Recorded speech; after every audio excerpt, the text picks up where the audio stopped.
Seigneur, nous voulons te rendre la gloire et l'honneur. Oui. Te dire merci. Merci pour ces moments, merci parce que c'est toi qui nous donnes courage. C'est toi, Seigneur, qui a les mots pour le peuple. Alors, Seigneur, bénis Israël, bénis-le pour nous, Seigneur, et à toi toute la gloire. Alléluia, alléluia, alléluia, alléluia. Je voudrais qu'on reste les troncs courbés, les yeux fermés. Alléluia. Avant de commencer, le Saint-Esprit me disait de dire de cette manière, et c'est pour une personne. Et je crois que Dieu ne se trompe pas. Le Seigneur te dit ce matin, ne crie pas par rapport à la conversion de ta compagne. Parce qu'en temps voulu, elle sera une femme de Dieu. Concentre-toi sur ta vie. Sois un homme fidèle. Sois un homme rempli du Saint-Esprit. Il se chargera du reste. Remets-la au pied de la croix ce matin. Et il le fera. Alléluia. Alléluia. Alléluia. Je voudrais qu'on rechante ce cantique avec toute la liberté que j'ai ici. Tu me soutiens. Parce que je le crois que Dieu me soutient. Je le crois. Et je le crois. Reçois cette parole de Dieu pour ta vie. Il te soutiendra. Amen. Tu sais, je te parle de son langage de Dieu. Parce que c'est différent de la prédication ce matin. Ce que je te dis vient du plus profond du cœur de Dieu. Alléluia, ne doute pas. Ton doute arrêterait la main de Dieu. Ton doute, écoute-moi bien, ton doute paralyse la bénédiction. Ton doute va empêcher Dieu de se lever. Alléluia. Que Dieu soit béni. On continue. Et je voudrais qu'on ferme nos yeux par l'Esprit. Merci Seigneur. Merci pour la présence de Dieu. Merci pour la présence de Dieu. Tu es mon berger. Alléluia. Je suis ta brebis. Tu prends soin de moi. Amen. Alléluia. Tu guides mes pas. Alléluia. Dans l'obscurité. Tu es la lumière. Même dans le désert. Tu crées mon chemin. Amen. Je ne craindrai rien. Alléluia. Alléluia, on fait blanc. Je n'ai plus peur. Alléluia. Tu me soutiens. Je n'ai plus peur de rien. Tu viens m'aider. Je n'ai plus peur de rien. Tu me soutiens. Alléluia. Je n'ai plus peur de rien. Tu viens m'aider. Dans ma main. Alléluia, alléluia, alléluia. Tu es mon berger. Alléluia. Je suis ta brebis. Tu prends soin de moi. Amen, alléluia. Tu guides mes pas. Amen, amen. Dans l'obscurité. Alléluia. Tu es la lumière. Même dans le Alléluia, alléluia. tu crées mon chemin. Pour la gloire, Seigneur, pour la gloire. Je ne craindrai rien. Alléluia. Je n'ai plus peur de rien. Tu me soutiens. Je n'ai plus peur de rien. Tu tiens ma main. Je n'ai plus peur de rien. Tu me soutiens. Alléluia. Je n'ai plus peur de rien. Tu tiens ma main. Je n'ai plus peur de rien. Tu me soutiens. Amen, amen, amen. Je n'ai plus peur de rien. Tu tiens ma main. Dans ta main. Alléluia, alléluia. Alléluia. Alléluia. Alléluia. Je voudrais ce matin que tu te sentes soutenu. Amen. Tu n'as pas n'importe qui avec toi. Le livre d'Isaïe au chapitre 41 dira de cette manière: je te soutiens de ma droite triomphante. Amen. Je te soutiens, écoute bien, de ma droite triomphante. Et notre version de Bible dira de cette manière: je te soutiens de ma droite vengeresse. Imagine-toi la portée qu'a cette parole. Dans toutes les versions de Bible que nous avons tous, le Seigneur dira de cette manière: je te soutiens de ma droite triomphante. Et par la grâce de Dieu, le Saint-Esprit m'avait permis d'obtenir une version de Bible qui disait de cette manière: je te soutiens de ma droite vengeresse. Mais qu'est-ce que cela veut dire? Que dans les pires injustices que tu vas subir, il sera avec toi. Amen. Il te soutiendra. Amen. Il est le Dieu qui est capable de nous venger. Tu pourrais me dire: non, nous sommes sur le temps de la grâce. Laisse-moi te dire que chaque fois que nous agissons mal, c'est marqué. Oui, mais Dieu connaît tout. Dieu pardonne tout. Oh, Dieu est amour, Dieu est grâce. Béni soit Dieu pour le temps de la grâce. Amen. Et je ne peux pas, par rapport à ce temps, faire un prétexte pour vivre de la manière dont moi je veux. Amen. Gloire au Seigneur. Amen. Le Seigneur est là ce matin. Amen. Je voudrais ce matin qu'il y ait une parole de Dieu ce matin pour toi. Et seul Dieu sait que je sens l'état. Je sens l'état du peuple. Et je sens qu'il y a besoin de toute la grâce de Dieu. Je ne pourrais pas dire: oui, mais dans telle église, j'ai dit ça. Non, je le dis ce matin ici.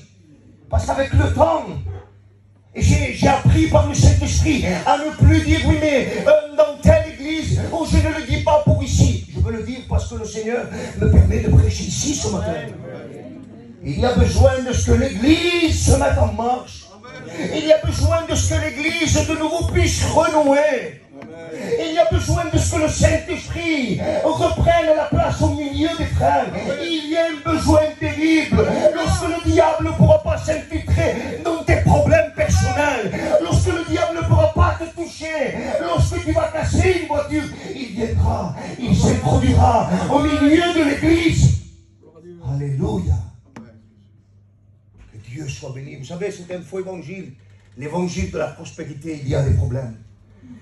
Il y a des situations difficiles. Mais la différence, c'est que l'église doit faire bloc. Amen. Si l'église fait bloc, Amen. elle va être, la Bible dira, inébranlable. Alléluia. Elle va être inébranlable, elle va devenir une église forte, une église remplie du Saint-Esprit, une église avec des fondements, une église avec des convictions, une église qui protège les siens. Oh, parce qu'au jour d'aujourd'hui, tout le monde vit pour lui, sauf qui peut. Au nom de Jésus, que cet état d'esprit soit brisé. Que cet état d'esprit soit renversé. Je demande ce matin: vous voulez une église forte? Sincèrement, vous voulez une église qui passe par le feu, mais qui ne soit pas brûlée. Qui passe par l'épreuve, mais qui ne soit pas touchée. Nous avons besoin ce matin de dire: Seigneur, je ne veux plus vivre que pour moi. Amen. Mais je ne veux plus vivre pour moi. Oui, même tel le fait, regarde. Oh, tel et tel frère se permettent de vivre de telle et telle manière. Eux le font, mais toi ne le fais pas. Amen. La Bible dira que nous sommes le sel de la terre. Nous sommes devenus le sel de la terre. Nous devons donner soif de ce que nous sommes, de ce que la personne du Saint-Esprit a fait en nous. Amen. Alléluia. Alléluia. Que Dieu soit béni. Gloire à Vous Dieu. savez, je sens l'état par le Saint-Esprit, et Dieu ne se trompe pas. Amen. Je me trompe. Pachaï, avec tout le respect que je vois, il se trompe. Nicodème aussi. Mais lui non. Amen. Alléluia, lui non. Tu sais, au jour d'aujourd'hui, le véritable problème, c'est que le diable a changé de terrain. Il a changé de terrain. Il t'attaque. Tu pourrais me dire comment? Autrefois, il venait dans les familles, il défrichait, il touchait, il faisait du mal, il décourageait. Mais au jour d'aujourd'hui, le terrain favori de l'ennemi de nos âmes, là où il se sent bien, parce que l'Église a laissé des brèches, c'est l'Église. Parce que l'Église a donné des accès, la Bible dira, ne donne pas accès à l'ennemi. Oui, mais c'est lorsque je me dispute avec ma compagne, il faut que je me réconcilie pour ne pas me donner. Ça fait partie de cela. Mais combien de fois chacun d'entre nous, nous donnons accès par la pensée, accès dans nos sentiments, accès dans nos manières de voir, accès dans nos idées reçues, accès dans ce qu'on commandite dedans. Et on se dit, oui, mais, oh, si j'aurais moi le pouvoir de faire telle et telle chose, ça ne se passerait pas comme cela. Tu as le pouvoir de la prière pour renverser la situation. Tu as oublié ce que c'est la prière. Amen. Et pour elle, dent pour dent, ça ne marchera pas. Tu combats par des armes qui sont charnelles. Et le Saint-Esprit te dit ce matin qu'il y a des forteresses que personne ne peut renverser. La Bible dira si ce n'est par la vertu de Dieu. Le mot vertu veut dire puissance. Le mot vertu veut dire autorité. Le mot vertu, le synonyme de vertu veut dire renverser. Il y a des puissances de ténèbres qui se sont renforcées avec le temps, sont devenues des forteresses que seule la véritable puissance. Amen. Non, pas la puissance, les garçons, j'aime chanter plus que vous tous. J'aime adorer plus que vous tous. J'aime louer Dieu. Non, non, pas un cantique, non, la véritable présence. Amen. Cette présence que nous avons chérie, que nous avons soignée, que rien d'impur nous voulons que cela touche, que nous allons préserver. La Bible parle et dira, oh, que nous pouvons symboliser le Christ, oh, par le moyen de cette perle à grand prix. Oh, combien de personnes autour de nous, et moi-même avec vous, nous avons oublié cette perle. Combien, au nom de Jésus-Christ, soyons des hommes. Soyons des hommes pour nos frères. Amen. Et peu importe ce qui restera de toi du moment où tu arrives jusqu'au bout. Ce n'est pas l'état où tu vas y arriver, mais c'est la fin. Amen. Mais tes frères t'ont traîné, tu l'as traîné, et nous nous remorquons d'un à l'autre. L'Église a oublié cela. L'Église a oublié ces sentiments de Christ. Jésus l'aima, Jésus pleura, Jésus fut ému de compassion. Où sont ces sentiments? Où est l'Église forte? Où est cette Église remplie de l'amour de Jésus? Où allons-nous? Nous allons dans un mur. Nous voulons que Dieu rétablisse certaines choses. Nous voulons que Dieu prenne sa place. Mais à un moment donné, on lui dit jusqu'à là, Seigneur, ne passe pas plus loin. Ne passe pas. C'est notre règne. Alléluia. L'Église est le règne de Dieu. L'Église a coûté le sang précieux de l'agneau. Écoutez-moi bien, il n'y a rien en nous, il n'y a rien en vous, il n'y a rien.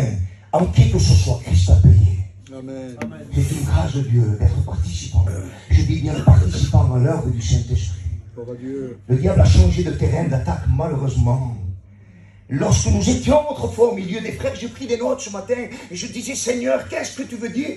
Véritablement, et le Seigneur me conduisait. Je le crois ce matin et je ne veux même pas savoir si tu te dis oui, c'était ça ou pas ça. Du moment où la parole de Dieu dira de cette manière, elle ne revient point à lui sans avoir produit son effet. S'il y aurait une seule personne qui repartirait guérie ce matin, le culte est gagné. Amen. Le culte est réussi. La parole du Saint-Esprit va toucher les cœurs. Et je le crois. Autrefois, nous étions au milieu des frères et on se sentait comme dans un enclos. Et il y avait une protection divine. Au jour d'aujourd'hui, j'ai pris des notes ce matin. Beaucoup de personnes viennent à l'église avec une boule au ventre. Une boule d'appréhension. Une boule d'angoisse. De savoir qu'est-ce qu'il peut se lever, qu'est-ce qu'il peut se produire, qu'est-ce qu'il va se dire. Et nous sommes constamment dans l'appréhension. Si tu veux l'appréhension, lorsqu'elle ne vient pas de Dieu, automatiquement elle vient de l'ennemi, elle te détourne du plan de Dieu. La Bible dira de cette manière que l'amour ne soupçonne pas le mal. Écoute-moi bien, si nous sommes remplis de l'amour de Jésus, l'appréhension, le soupçon, oh, tout ce qui ne vient pas de lui, oh, tout ce qui va nous mettre en dégoût, tout ce qui va nous sortir du plan divin, le Saint-Esprit va l'arracher. Et il y a trop de frères et sœurs qui viennent. Et au jour d'aujourd'hui, avec cette boule au ventre, mais je voudrais t'avertir de quelque chose. Le problème, ce n'est pas l'Église. Le problème est personnel. Je vous parle parce que j'ai vécu ce problème. Un jour, pour que tu comprennes que nous sommes nous pas meilleurs que toi. J'étais à l'église à Avignon à l'époque. Et il y avait des différends envers certains frères. Et il y avait des pensées Il y avait des choses qui s'étaient créées dans mon cœur. Et seul Dieu sait que si tu m'aurais demandé à l'époque, est-ce que tu veux devenir comme cela, je t'aurais dit non. Mais avec le temps, lorsque nous donnons accès, il rentre et il établit son règne. Et à un moment donné, pour te faire court, je décide de partir à Tarascon vivre. J'appelle mon frère, je lui dis, cherche-moi un appartement. Comment vous pouvez vous débrouiller? Lui, c'était un inconverti. Et il me dit, là-bas, évidemment, tu loueras la maison de suite. Je parle avec ma compagne commence à éclater en pleurant. Elle me dit, tu penses que c'est la volonté de Dieu, ce que tu vas faire? Si, ça m'aime de ton manière. Les frères de Tarascon rayonnaient de joie de savoir que j'allais être avec eux. Et derrière tout cela, il y avait un plan de l'ennemi. Lorsque je suis arrivé au moment de signer le bail, tout était fait. J'ai senti que le Saint-Esprit m'a saisi. J'ai senti une tristesse comme Dieu m'en est témoin. Je ne voudrais plus jamais sentir cette tristesse de toute ma vie. Même lorsque j'ai perdu des êtres chers, je n'ai pas senti cette tristesse. J'ai fondu en larmes, j'ai éclaté en pleurant devant le propriétaire et le monsieur. Et la madame me dit, mais qu'est-ce qui vous arrive? J'ai dit, madame, je vous demande pardon, je ne peux pas prendre cet appartement. Et Dieu me disait, tu cherches le problème au milieu de tes frères et le problème c'est toi. Tu cherches, tu veux trouver. Tu es en train de fouiller au plus profond des entrailles. Et tu ne peux pas, parce que le problème, c'est toi, pour te faire court. Je me suis repenti devant la dame. Et je lui ai dit, Seigneur, je te demande pardon pour la démarche que j'ai faite. Je vais rentrer dans l'enclos. Et je lui ai dit à te protéger. Seigneur, guéris-moi. Seigneur, guéris mon cœur. Seigneur, guéris mon cœur. Seigneur, ne permets pas que mes frères apprennent, écoute-moi bien, que mes frères apprennent que je voulais les abandonner. Seigneur, ne permets pas que mes frères soient au courant de la démarche, non pas pour cacher, mais pour ne pas leur faire du mal, pour ne pas les toucher, pour que le diable n'aille pas jusqu'au plus profond des cœurs, causer une blessure. Mes frères n'ont jamais été au courant. Il a fallu que je le prêche, que je le témoigne pour qu'ils savent. Il y a des choses que nous devons préserver. Parce qu'il y a des choses qui causent des blessures. Et qu'il faut toute la grâce de Dieu. Amen. Pour qu'elles soient guéries. Sais-tu que les blessures, elles viennent plus des membres du troupeau que des inconvertis et des personnes du dehors? Sinon, on est vrai, ce matin, nous sommes tous des chrétiens. Et on joue carte sur table de manière à pouvoir être guéris ce matin, de manière à pouvoir dire, Seigneur, ce que nous voulons, c'est une église forte. Oui, mais j'ai quand même quelques années, tu sais, avant que toi, tu ne te convertisses. Je marchais déjà avec le Seigneur. Ce n'est pas le temps qui fera de toi un homme de Dieu, une femme de Dieu. Ce n'est pas de toi. Ce n'est pas les années qui feront de mon frère Pachaï quoi qu'il est, un homme de Dieu. Ces années. C'est vrai. Amen. Ne vous trompez pas. Amen. Le diable nous a eus. Le diable a abusé de l'église. Et je ne comprends pas pourquoi il y aurait ce matin des personnes qui viendraient se sentir mal au milieu de la communion fraternelle. Alors que la Bible dira, écoutez-moi bien, que c'est là que Dieu, le cœur de Dieu est touché et que c'est là que Dieu envoie la bénédiction. Comment est-ce possible alors que la Bible donne beaucoup plus de détails dans le livre des Actes, chapitre 4, verset 32. Dieu aime l'unité. La multitude de ceux qui avaient cru n'était qu'un cœur, une âme. Tout était en commun entre eux. Tout. Mes problèmes doivent devenir les tiens. Lorsque je t'entends prier et que je découvre que tu passes par une situation difficile, n'aie pas peur d'exposer. N'aie pas peur de ce que tes frères écoutent pour te sentir méprisé.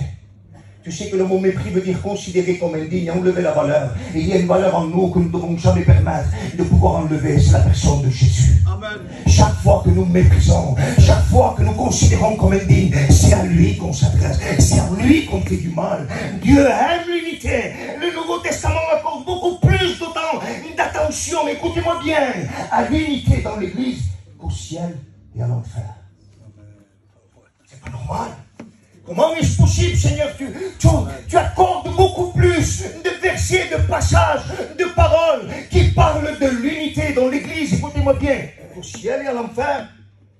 Parce que l'unité te préservera de l'enfer. l'unité dans l'Église va empêcher de ce que l'ennemi s'empare des jeunes et des jeunes chrétiens. Ils sont trop fragiles. Savez-vous ce que la Bible dira? Que nous devons devenir des modèles pour le troupeau. Si tu es un modèle, toi, les jeunes qui s'ajouteront bâtiront sur toi, Nicolas, ils bâtiront sur moi. Ils bâtiront sur vous, sur chacun d'entre nous. Et demain, ne te remets pas, n'essaye pas de te rebeller en disant, mais tu imagines l'état de sa conversion. L'état de sa conversion, c'est qu'il a bâti sur nous. Il a bâti sur nos erreurs, il a bâti sur nos imperfections.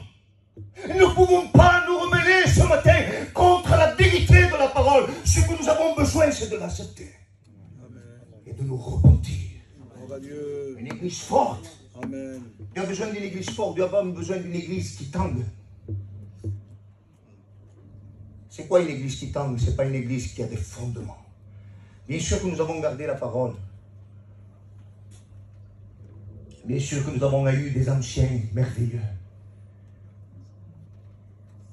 Mais Patra, il pourrait me transmettre une perle à grand prix et moi-même la vendre et lapider l'argent. Qu'est-ce que cela veut dire? Que nous pouvons avoir reçu le meilleur de tous les enseignements et avec le temps nous en détourner. Parce que je me souviens, il y a quelques années, l'Église s'aimait. L'Église s'appliquait. L'Église s'appliquait à aimer ses frères. Elle s'appliquait à aimer les sœurs. Elle s'appliquait à aimer le pasteur. Oui, mais je n'étais pas dans une pleine communion. Mais mon cœur l'aimait. Parce que même s'il y avait des accords, je savais. Et la Bible dira que je dois répondre avec franchise. Répondre avec franchise, ce n'est pas répondre avec un caractère qui va te faire sortir de toi. Non, non. Répondre avec franchise, c'est répondre ce matin avec la personne du Saint-Esprit. J'ai pris des notes sur cela. Je te promets que c'est merveilleux. Écoutez bien. J'ai pris des notes et ce matin, je veux que tu sois guéri par le Saint-Esprit. Je ne veux pas que tu te sentes plus mal que lorsque tu es rentré. Écoute-moi bien. Répondre avec franchise. Ce matin, je ne voudrais pas que le diable te trompe. Écoute-moi bien.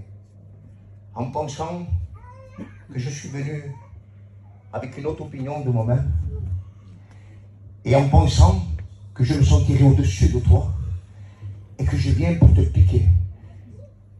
Que Dieu brise cet état d'esprit au nom de Jésus-Christ. Parce que de la manière dont je viens ce matin, c'est pour te donner la solution. Amen. Lorsque tu vas dans un docteur, il va te dire le problème, il va te dire l'anomalie, mais il va te donner une ordonnance. La différence, l'ordonnance, tu la prends. Tu peux aller à la pharmacie ou ne pas y aller. Ce que nous voulons ce matin, c'est ce que Dieu puisse t'accompagner jusqu'à la pharmacie. Et après cela, t'amener jusqu'à devant chez toi. Rentrer pour pouvoir y prendre ses médicaments. Gloire au Seigneur. La Bible dira, écoutez bien, on va y aller doucement, mais je veux ce matin qu'il y ait. Et je veux que Dieu te parle. Amen. La Bible dira, dans le livre d'Éphésiens, chapitre 4, verset 3, faites tous vos efforts pour garder l'unité de l'esprit et dans les liens de la paix. Faites tous vos efforts encore. Le Seigneur parle d'unité de l'esprit par les liens de la paix. Ça va beaucoup plus loin. C'est une responsabilité de chacun d'entre nous. Nous devons tous, chacun d'entre nous, faire nos efforts. Des fois, il y a des choses qui ne te vont pas bien. Pourquoi? Parce que ça va en contre de toi. Mais tu dois y faire des efforts pour garder cette unité. L'unité doit se préserver. L'unité, si nous voulons une église forte, si nous voulons que le Seigneur puisse prendre le contrôle, absolument tout le contrôle, ne pas lui dire jusqu'à là oui et ne passe pas plus loin parce que là maintenant c'est nous. Faites tous vos efforts. Je te pose une question ce matin. Est-ce que pendant des situations où il a fallu démontrer que tu étais un homme rempli de patience, rempli de l'esprit, rempli d'amour, tu l'as été? Tu dois y produire tous tes efforts à partir d'aujourd'hui. Je dois produire tous mes efforts. Je te promets que si tu savais comment Dieu m'a brisé sur ce domaine. Alléluia. Vous savez, Même dans le ministère, on peut faire des erreurs. C'est vrai. Même dans le ministère, en pensant, parce que je parle avec Pachaï, et c'est un ministère, et je vais me permettre de lui dire ces 4 vérités. Et parce qu'à un moment donné, tu es un serviteur, je suis un serviteur, il y a ça et ça et ça. La différence, c'est que Dieu me demande à moi de me soumettre, même si lui est en train de se tromper. Écoutez-moi bien. Oh, il y a une protection divine qui va descendre, elle va s'établir sur ma vie, même si lui est en train de se tromper. Mais parce que je me suis soumis. Et il y aura des choses où il va falloir faire tous ces efforts sur le domaine de la soumission. Il est plus jeune que moi. Elle n'est plus jeune. J'ai quand même plus d'années. Oh, j'ai quand même moi. Je suis une personne qui a quand même des responsabilités. Soyons le plus petit qu'entre nous. Et ça, c'est plus difficile. Lorsque Dieu nous demande de faire tous nos efforts, nous devons laisser nos différences minimes nous diviser. On doit les mettre de côté en disant, Seigneur, je ne veux pas. Seigneur, tu me demandes de devenir une église forte, une église avec un enclos renforcé. Je veux le devenir. Et mes différences minimes, bien sûr. Si demain, nous prêchons des choses qui ne vont pas, partez. Partez, vite, partez. Il vaut mieux un blessé que toute l'église malade. Et si des hommes veulent garder la parole de Dieu, soyez des hommes remplis d'humilité pour accepter. La Bible dira que l'humilité précède la gloire. Amen. Il dit que l'orgueil précède la chute. Vous pouvez me dire, mais quand j'ai été un orgueilleux, quand j'ai manifesté de l'orgueil, toutes les fois où tu n'as pas fait tous tes efforts pour garder l'unité de l'esprit, par les liens de la paix, tu as manifesté ton orgueil. Toutes les fois où j'ai répondu avec une manière arrogante à Pachaï. Parce que vous savez qu'entre serviteurs, après on peut se permettre d'avoir un ton un peu différent, comme en disant, tu es un serviteur, moi aussi, hein. Arrête un peu. Reste mon nez pour quitter le jour. Avec ma raison, je pourrais me permettre de maltraiter. Je pourrais me permettre de me sentir au-dessus. Cela va ouvrir des brèches au milieu de l'église. Et je te promets que chaque brèche qui seront ouvertes, elles seront employées par l'ennemi. La Bible dira, écoutez bien, hein, dans le livre d'Éphésiens, chapitre 4, verset 32, il dira, soyez patients les uns envers les autres.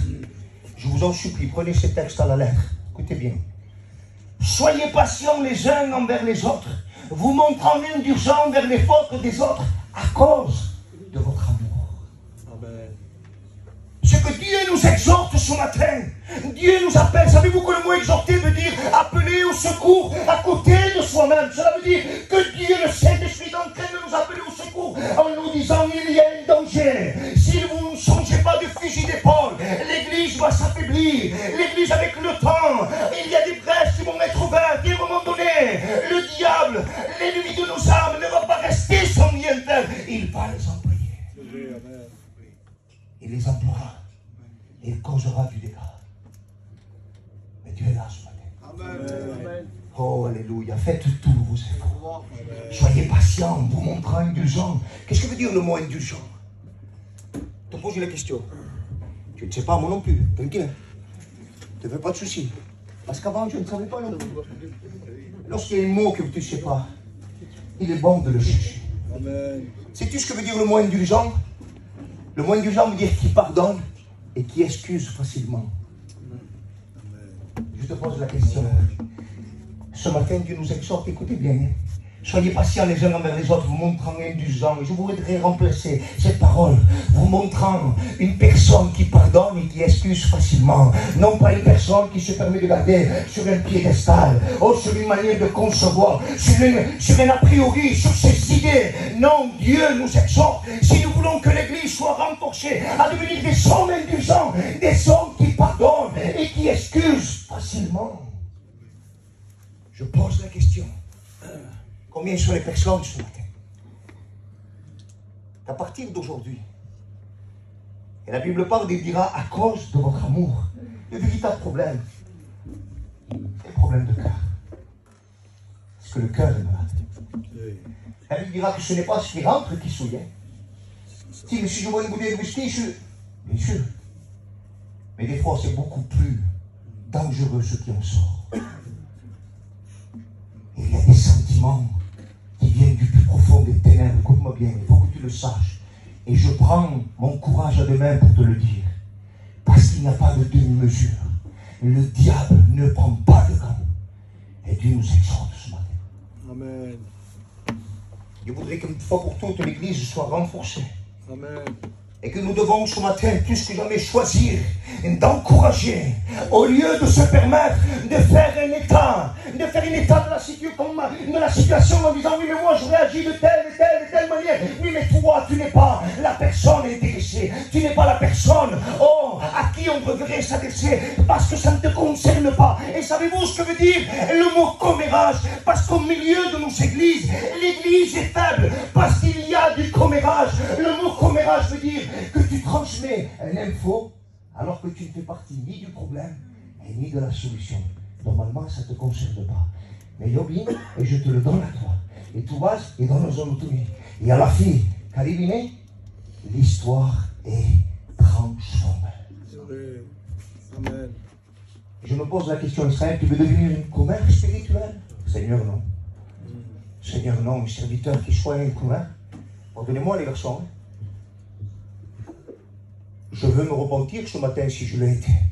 Chaque fois que j'ai transmis une info alors que je ne faisais partie ni du problème ni de la solution, Seigneur, je veux m'incliner. Je veux ce matin refuser toute forme de commérage.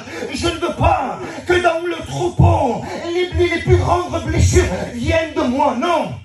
Chaque fois que je vais recevoir une info, au lieu de la transmettre, je vais me jeter au pied de Jésus. Et même si ça va en contre de ma chair, même si ça va en contre de ma volonté, même si ça pique dans mon orgueil, je me jetterai au pied de Jésus. Et je lui demanderai grâce. Grâce pour la situation. C'est trop vieux ça. C'est démodé. Mais c'est les bases. Et c'est les fondements que nous avons reçus. Et soit Dieu. Oh, nous voulons, qu'est-ce que nous voulons? Amen. Nous voulons d'une église remplie. Si l'église n'est pas en santé spirituelle, Dieu ne peut pas ajouter d'âme. Désolé. C'est vrai. Amen. Il y a un corps spirituel, il y a un corps médical dans l'église, il y a des infirmiers, il y a des docteurs, il y a des chirurgiens spirituels que Dieu est en train de façonner et former. Écoutez-moi bien, et Dieu va envoyer des malades.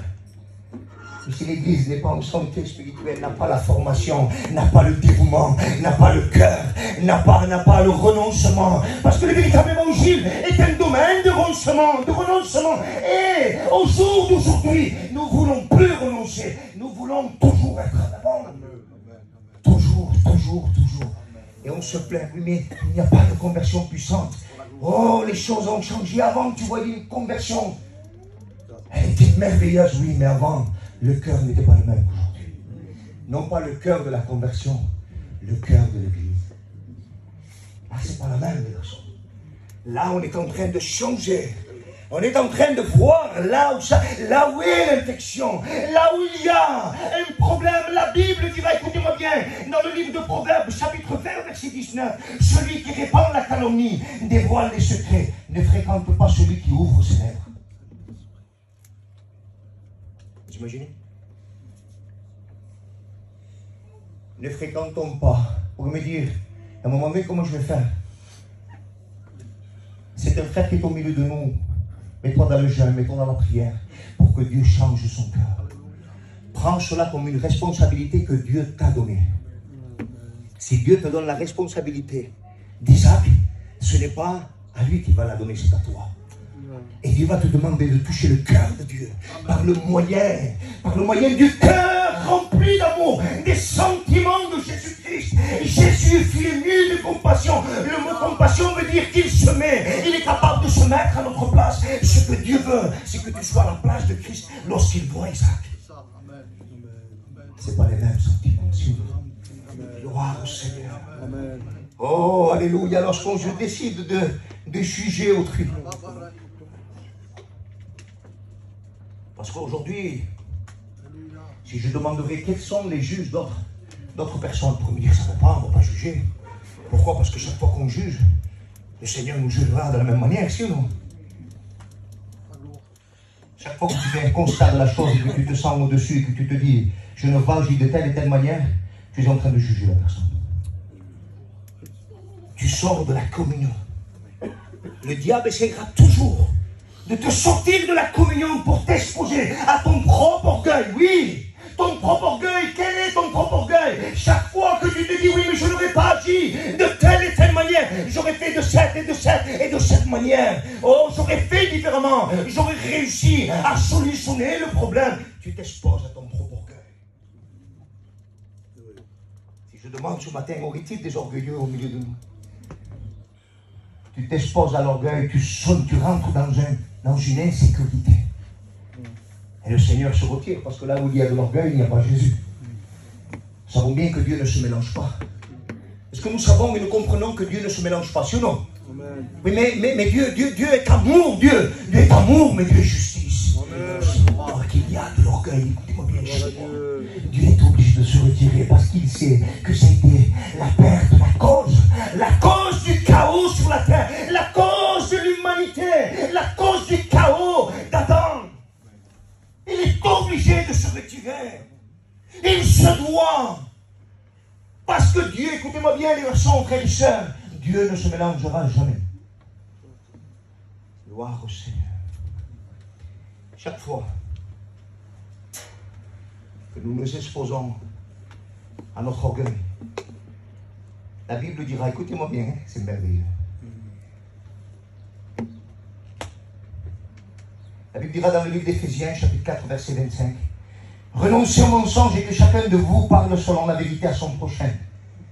Car nous sommes membres les uns des autres. Le problème, c'est que l'Église a oublié que nous sommes les membres du corps de Christ. Est-ce que la main n'a pas besoin du poignet? Est-ce que le poignet n'a pas besoin du coude, n'a pas besoin de l'épaule, n'a pas besoin du cerveau? Nous sommes un corps. Ce matin, je pose la question, est-ce que nous sommes un corps? Est-ce que nous sommes un corps? Répondez. Est-ce que nous sommes un corps? Est-ce que Christ est la tête? Nous sommes un corps. Christ a payé. Comment est-ce possible que je me permette de vivre et d'ouvrir des brèches et d'affaiblir chaque fois que je sors du plan de Dieu, chaque fois que je me comporte avec une manière orgueilleuse et j'affaiblis l'Église? C'est moi-même qui l'affaiblis. Oui, mais c'était prévu ce qui allait se passer. Mais dans tout cela, tu as mis ta part aussi. Et Dieu veut nous rappeler alors, écoutez bien, nous devons choisir de s'encourager mutuellement. Livre de Thessaloniciens, chapitre 5, verset 11. C'est pourquoi encouragez-vous les uns et les autres. Aidez-vous mutuellement à grandir dans la foi, comme vous le faites déjà. Ou peut-être comme vous le faisiez. On se doit de s'encourager mutuellement. Qu'est-ce que cela veut dire? C'est qu'aujourd'hui c'est toi qui es au bout du rouleau et demain c'est moi. Parce que de super spirituel, il n'y en a pas. Ça n'a jamais existé, on s'est trompé. On s'est trompé, frère et sœurs. Nous devons choisir de nous encourager, soutenir les uns aux autres, avoir un sentiment d'empathie spirituelle. Qu'est-ce que veut dire le mot empathie? J'ai cherché. Le mot empathie veut dire, écoutez bien, souffrir à cause de nos frères. Je pose la question, est-ce qu'il y aurait des hommes remplis de ce sentiment, de l'empathie? Parce que je te pose la question, est-ce que dans ton cœur il y a de l'empathie pour Ézéchiel? Est-ce que dans ton cœur il y a de l'empathie pour les garçons? Souffrir à cause de nos frères, on a oublié les sentiments de Christ, on a oublié les bases premières de l'évangile. La Bible dira, livre de Romains, chapitre 12, verset 10, ayez de l'affection les uns pour les autres, comme des frères qui s'aiment, mettez du zèle à vous respecter les uns et les autres. Mettez du zèle, soyez indulgents, faites tous vos efforts. Dieu nous demande de taper avec un marteau sur le cœur de Pierre qui s'est endurci. Oh, avec le temps, il y a des choses qui ont pris la part, qui ont pris la place de Jésus. On ne va pas entendre cela parce que ça pique, mais Dieu, lorsqu'il met de l'alcool, il guérit. Amen, amen, amen. Et la différence, c'est que nous avons ce matin la solution. Je redoute, et je ne veux pas, écoutez le message, qu'il ne me fasse voir mon état, mais qu'il me donne la solution. Parce que je m'exposerai à mon propre orgueil en disant, tu vois, je te prêche là parce que moi-même je ne le suis pas. Alors que je l'ai été. Peut-être je le suis, et peut-être je le serai plus tard. Est-ce que vous comprenez?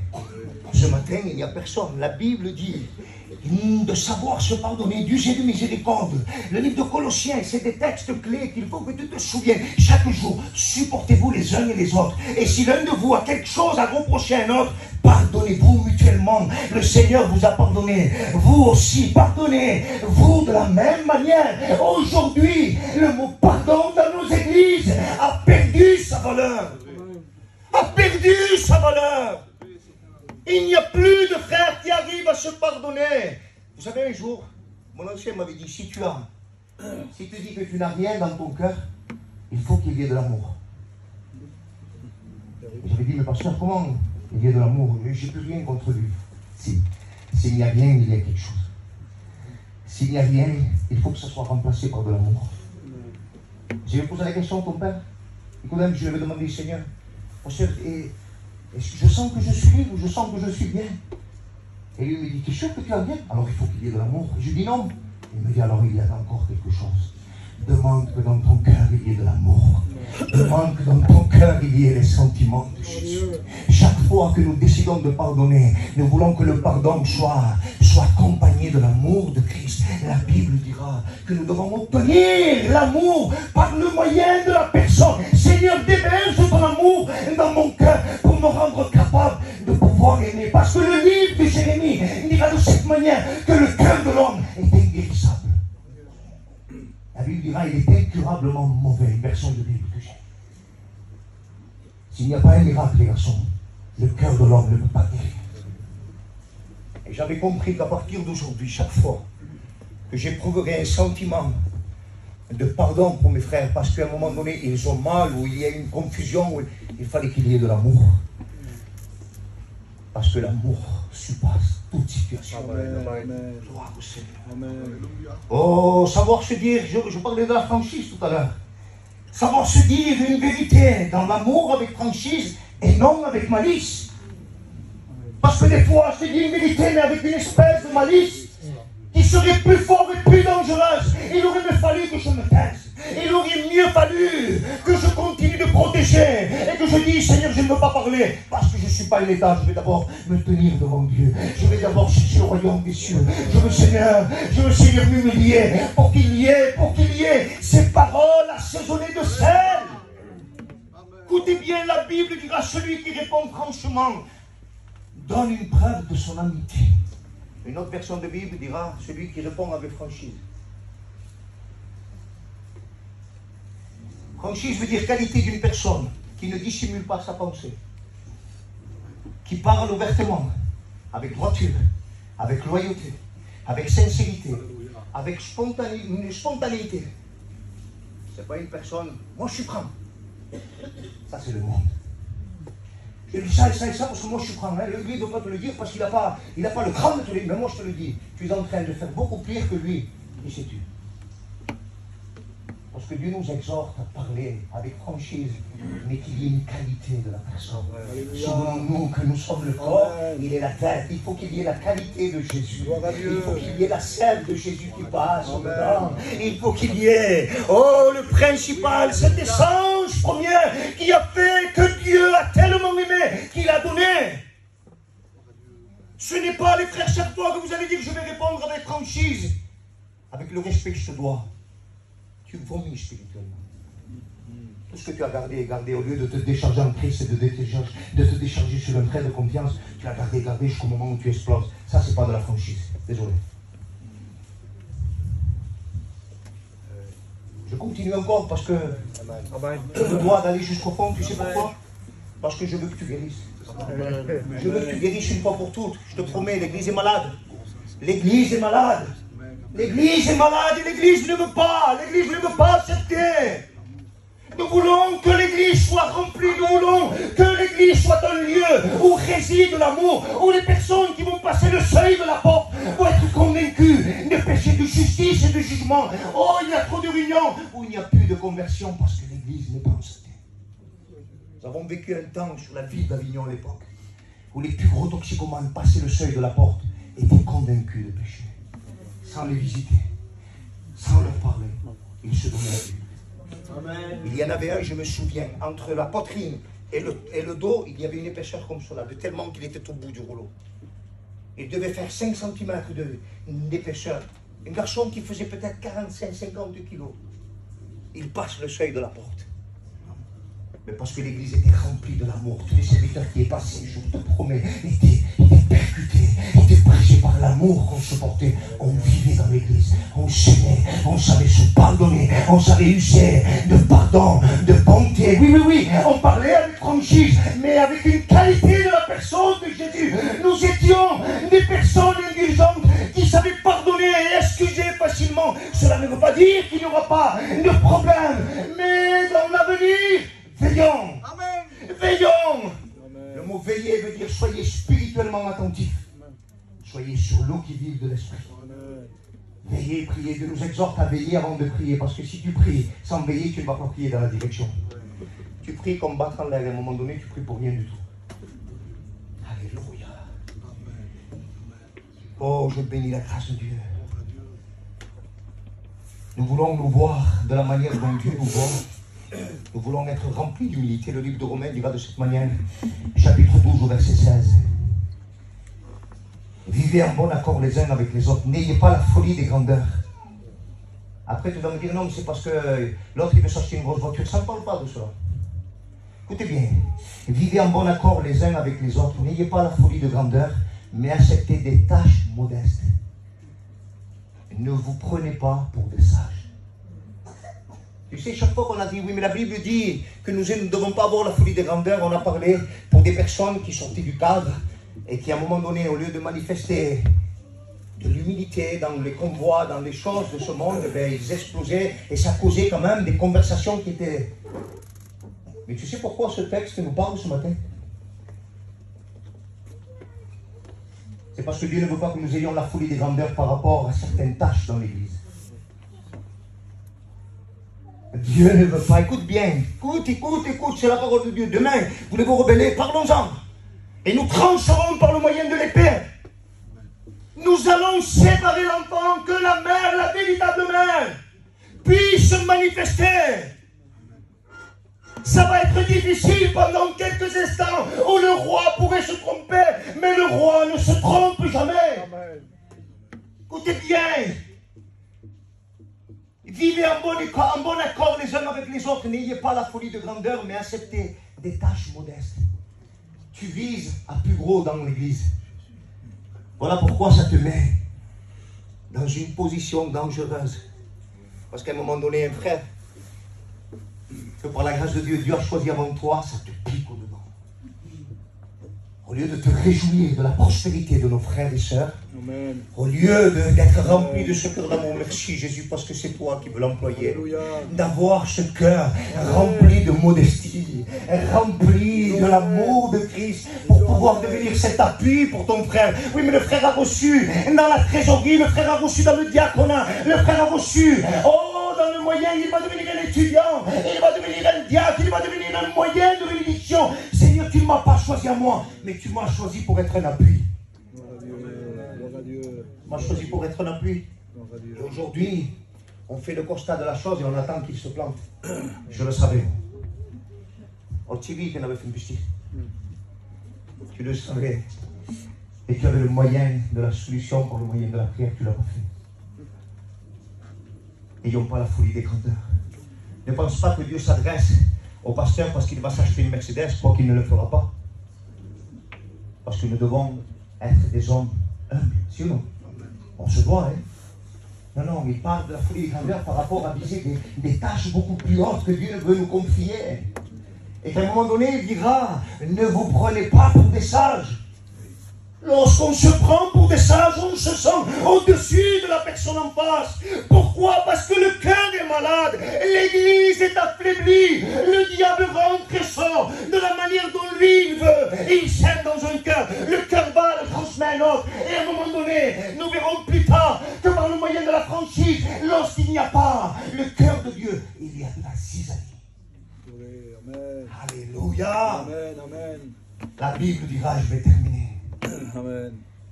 Ne faites donc rien, livre de Philippiens, chapitre 2, au verset 3. Par esprit de rivalité, ou par vain désir de rivalité, ou par un vain désir de vous mettre en avant. Au contraire, par l'humilité, considérez les autres comme plus importants que vous-même. Et que chacun regarde non ses propres qualités, mais celles des autres. Alléluia. Alléluia. Ça pique. La colle elle pique, mais elle guérit. Je me souviens, moi, quand j'étais petit, je me faisais des trous dans les genoux avec l'eau. Tranche, un peu de main. Et ma mère me guérissait avec de la colle. C'est atroce. La douleur, elle est atroce. À cabo de 13 ans, j'étais guéri. Il n'y avait pas d'infection qui se produisait. Je pose la question, est-ce que l'église va être infectée ce matin? Si tu ne changes pas de position, si tu ne changes pas de fusil d'épaule, l'église va s'infecter à cause de toi. Non, à cause du pasteur, non, à cause de chaque personne que nous sommes ici. Parce que nous avons tous nos responsabilités. On se doit, plus que jamais, de rechercher, que chacun de nous recherche la satisfaction de son prochain pour le bien de celui en vue de l'aider à grandir dans la foi. Ton but à toi, c'est que tes frères soient bénis. Et on a oublié. Amen. On a oublié, les garçons. Je vais fermer parce que l'heure est avancée. Pardonnez-moi si j'ai pris un peu de temps. Béni soit Dieu. Mais nous avons tous compris ce que Dieu attend de nous. Amen. Si tu n'as pas compris, montre-vous, c'est parce que la Bible dira qu'il n'y a pas d'oreille plus sourde de celle qui ne veut pas entendre. Tout simplement.